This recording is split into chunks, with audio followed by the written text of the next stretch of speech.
Et on sent qu'il a très envie de prendre le micro, on va lui donner à Guillaume Meurice. Oui, moi je vais vous parler des endroits où on n'aimerait pas trop vivre en France en ce moment. Non pas que ce soit pas joli, mais prenez par exemple le Gard. Au second tour des législatives, ils ont le choix entre Gilbert Collard d'un côté et Marie Sarah de l'autre. Donc un mec d'extrême droite et une nana qui pratique la corrida. Moi si j'habitais là-bas, je vous cache pas, je serais bien emmerdé. À la limite, je déguiserais Collard en taureau et Marie Sarah en arabe. Comme ça, bam, je règle les deux problèmes d'un coup. Mais c'est pas sûr qu'ils soient d'accord, donc voilà. Dans la 18e circonscription de Paris, c'est un dilemme aussi, puisqu'on l'a dit tout à l'heure, s'affrontent au second tour Myriam El Khomri, très beau lapsus, soutenu par Emmanuel Macron, et Pierre-Yves Bournazel, soutenu par Édouard Philippe. Et là encore, je crois qu'en tant qu'électeur, j'aurais le seum, hein, comme disent les vieux qui veulent faire jeune. Le seum, vous voyez ce que c'est? Vous voyez Henri Guénaud? C'est le maître étalon en ce moment du seum. Alors, dans cette circonscription, j'y suis allé ce matin pour discuter avec des électeurs et des électrices. On va pas se mentir, un petit peu perdu. Je comprends rien à la politique. Vous comprenez rien du tout? Non, non, rien. Mais alors, vous avez voté quand même? Oui, je fais mon devoir. Ouais, vous faites votre devoir?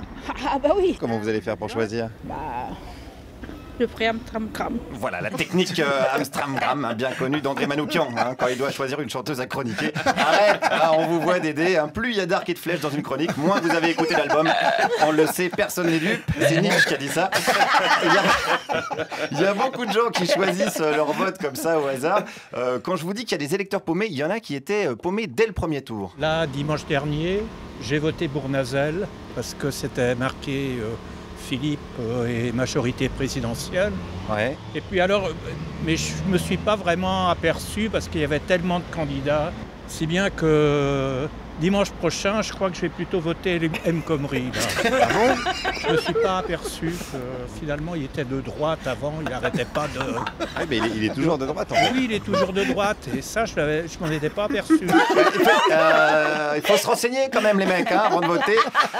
Bournazel, il a commencé avec Françoise de Panafieux, je vous rappelle, hein, pas avec Joël Clodo. De Panafieux, rien que dire son nom, de Panafieux, t'as l'impression de péter dans la soie et de payer l'ISF. Donc on se renseigne. Alors retournons voir hein, ce même électeur. Est-ce que pour le second tour, il est certain de son choix? Bah, j'en sais rien. On a l'impression que vous n'avez pas le choix. On n'a pas le choix, c'est les deux pour En Marche. Bah ouais. C'est vrai, c'est un peu le régime des pays de l'Est, là. C'est-à-dire que Macron, il deviendrait communiste presque. Mais qui sait? Ah non mais le gars est capable. Attention, on a affaire à une sorte de caméléon manipulateur. Macron, il est comme ça. Tu le poses dans un congrès de punk à chien.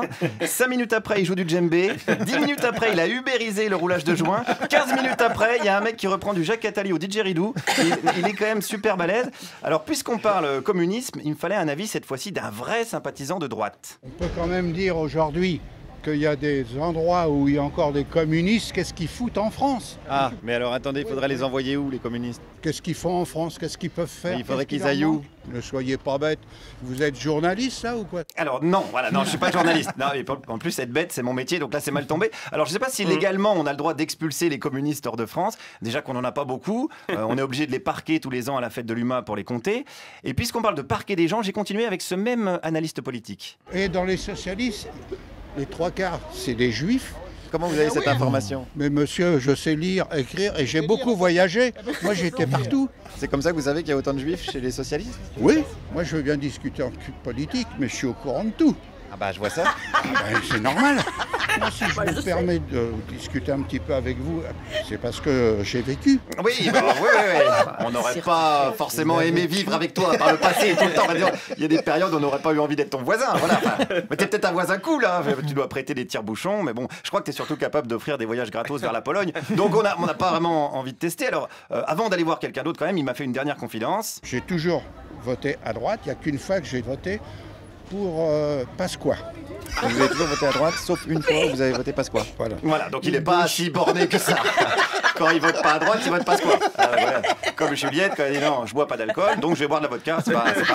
Alors, pour finir, je suis allé voir un vrai militant de Myriam El Khomri, de l'autre côté, cette fois-ci, hein, il tractait ce matin pour essayer de comprendre où est la cohérence là-dedans. Il y a de la cohérence, on soutient les actions du président de la République, mais c'est pas une majorité godillot. Ouais, mais le président de la République soutient normalement son Premier ministre, puisque c'est lui qui l'a choisi. Et le Premier ministre lui-même soutient le candidat qui est en face de vous, c'est compliqué? Le président de la République soutient Myriam El Khomri et le Premier ministre soutient le candidat de la droite. Voilà, et le candidat de la droite soutient le président de la République. Voilà, le piège est parfait, la boucle est bouclée, il ne reste plus qu'à resserrer la corde tranquillement autour du cou de l'électeur. Merci Guillaume Meurice.